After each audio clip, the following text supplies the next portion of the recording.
চব্বিশের জুলাই আন্দোলনের অকুতোভয় যোদ্ধা, ইনকিলাব মঞ্চের মুখপাত্র ও ঢাকা ৮ আসনের সম্ভাব্য স্বতন্ত্র প্রার্থী শরীফ ওসমান হাদী জনপ্রতিনিধি হয়ে সমাজ থেকে অন্যায় অনাচার রুখে দেওয়ার প্রতিশ্রুতি দিয়েছিলেন, কিন্তু সন্ত্রাসীদের একটি গুলি অকালেই নিভিয়ে দিল এক সম্ভাবনাময় প্রাণ।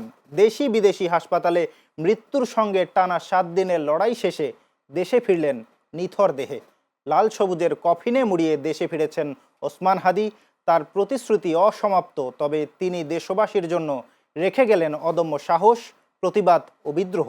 বাংলাদেশ সময় দুপুর ২টার দিকে সিঙ্গাপুর থেকে ছাড়ে হাদীর মরদেহবাহী ফ্লাইট। ঢাকায় অবতরণ করে সন্ধ্যা ৬টার দিকে। বিমানবন্দর থেকে হাদীর মরদেহ নেওয়া হচ্ছে তার প্রিয় ক্যাম্পাস ঢাকা বিশ্ববিদ্যালয়ে। শনিবার জানাজা শেষে ওসমান হাদীকে দাফন করা হবে।